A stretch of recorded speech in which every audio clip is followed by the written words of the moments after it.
Over the years, our family's had a share of health problems. So prescriptions are a part of our life. Before we went to the big box store. We both thought it would help us save. But with the long lines and impersonal service, filling prescriptions became a chore.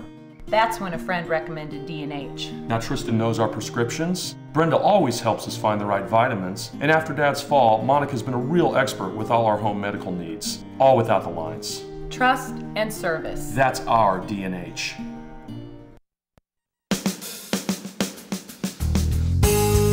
Good morning and welcome to Radio Friends. This is Thursday, March the 28th, and I've got my good friend with us, Vera Massey. Welcome Good again, morning. Vera. You know, every time you're on, I enjoy so much talking to you, and we get so many comments about the information that you provide to people. I think it's good. So if you have a chance, just stop what you're doing, unless you're driving and you're in the middle of traffic, don't stop.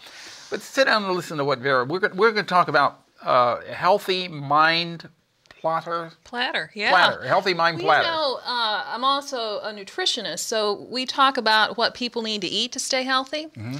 Well, the neuroscientists that study the brain say, hey, wait a minute, we need to have a healthy mind platter because there are things we need to be putting on our plates to take care of our mind. Keeping the mind active? Keeping the mind active. What they say is if you think about sort of taking care of the mind, what are some activities that help promote more connections? Okay. And so I thought we'd just scan through a few. One of them is we need to plan time to focus on something each day. Now people say, well, of course we focus. Oh my, we're distracted constantly, particularly with technology. And so it's really important to have times throughout the day where you are focused on an activity. On one thing. On one thing at a time. And shutting everything else out. Yes, because you form different connections in the brain with focus. Multitasking, we say, oh, we're all big multitaskers, and we all do it. But the reality is you are not focusing attention on any one thing. So, to the extent of really focusing. Right, but I thought multitasking would be good for the brain because you're really you're firing it up. No, that's not what the research is saying. So you're supposed to focus on one thing. I mean, there are times, yes, we do need to do two things, or we might put ourselves in harm. Right. But for the most part, to be at a task and stay at it. But if that seems too challenging, at least find whether it's a crossword puzzle, something that can focus. Sometimes people get into their hobbies, and they are so into it that nothing distracts them. So that's good for your brain. That's good for your brain. Okay. Another thing that's good for your brain is to incorporate what we just call playtime in your life. Now, what you might call play and what I might call play are two different things. Right. Some people love to do handwork. Some people, love to fish. That's considered play.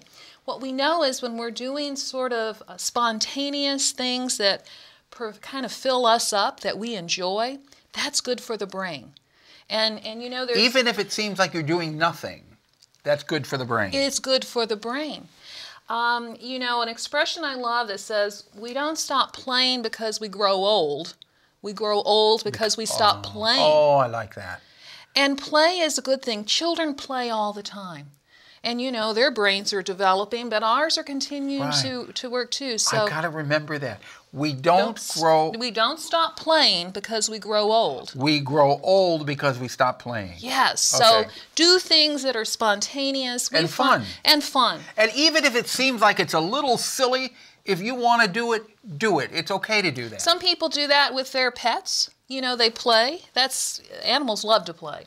Another thing that's good for the brain is connecting time. And that is times when we are truly connected with people, nature. Not connected with the internet.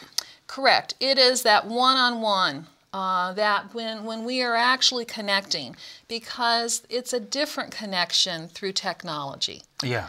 And because you don't see people's expressions. Right. You don't see people's moods. You know what bothers me? I'm not downing Facebook, but people talk about Facebook. Oh, I've got 500 friends on Facebook. they're not really friends, are they? It's 500 names Correct. that are listed on Facebook who you have some type of an electronic connection with. You may not even know the people. But you're talking about connecting with a person face to face. Right, because it's very hard to have empathy if you're not with that person. And that is something we're seeing in our culture. We're less empathetic. So that connecting time is important. Connecting to nature And you know, is also important because when you are not connected, you don't realize the changes that are occurring that may not be positive for our society. Right. Connecting with nature is being grounded, grounded with the earth and being grounded with the environment that we're in. And that is very good for connections in the brain. Another area is physical time, plan time for physical activity. There is a lot of research that talks about being physically active, moving parts of your body affects how the brain functions. And so that could be walking, it could be some strength training, anything that gets that heart rate up. And the endorphins flowing. Yes, yes, so physical time. The other thing is what we call time in. That is to just have a little quiet time to do some reflecting. How am I feeling? You know, what are my thoughts? What's my mood like? Not to criticize it, but just to tune in. Because we're on a fast track and we don't realize that maybe we're a little sad about something. And other moods and emotions come out when we don't acknowledge what's really going on. Having your quiet time. I remember when I was working every day doing Pepper and Friends, in the morning before I would go to work, around 6:30 or so, I would have to go into the living room, sit down with a cup of coffee after I'd had breakfast, and have anywhere between 5 to 6 minutes of just, I used to call it quiet time for myself. If I didn't do that, it seemed like the whole day was messed up. Well, so you already learned that time in, inward reflection, takes care of the healthy brain creating and your life overall.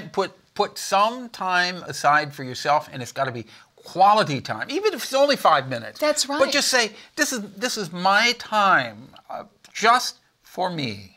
The brain needs a rest. It needs a rest. We're almost out of time. The other thing is sleep. Sleep, we're sleep deprived. So for the brain to function well, we need adequate sleep. So these are all things that promote your overall health, but they help the brain because there is that mind-body connection. Are you doing a class on this? I'm in the middle of teaching one now, so we're having a lot of fun. Can people still sign up? No, too late. Oh, okay. Too late. We'll let you know when the next one. Hopefully you got some information from this today. And if you want to hear it again, go to kbia.org, click on talk shows and then Radio Friends, and watch Vera's segment or listen to it again and get some good information. Thank you, Vera. Thank you.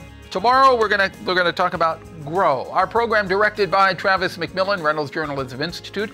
Audio is Pat Akers, KBIA. Our floor director is Zach Lawhorn, and our assistant producer and guest coordinator, Uncle James Mauser. Have a good morning. Bye-bye.